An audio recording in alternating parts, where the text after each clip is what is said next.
According to the leaked proposals, the stations that would be closed are the Barbican, Sanderstead, Wallington, Downham, Shooters Hill and Lee Green. But just as worrying to the campaigners is the idea of reducing by half the cover provided by another 22 stations. Almost 600 firefighting jobs would be lost, they claim. It would mean a 20% cutback in the London Fire Service in 4 years. The role of the fire service in recent disasters is uppermost in their minds. First on the scene at the Purley rail disaster was a crew from closure-threatened Sanderstead.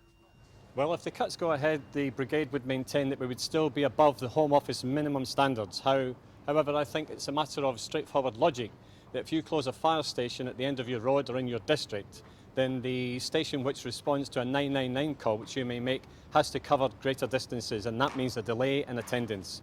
It was at a news conference at the Association of London Authorities that details of the leaked document were given.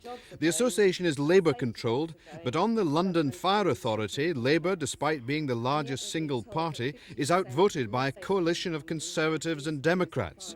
In other words, safety is political. This government has made it quite clear that it wants to reduce public expenditure, particularly in local government. The fire service is part of local government, and the cuts in the fire service are the same as the cuts that have taken place in social services and housing and a whole other areas across local government.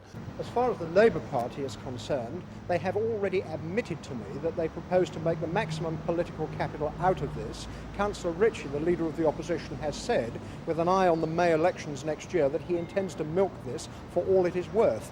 I don't think that is a responsible attitude. I think it is far more responsible in the interests of the ratepayers and next year the community charge payers to carefully examine any proposals which they may be. Now, whether we adopt them or reject them is another matter. We have done neither at this stage.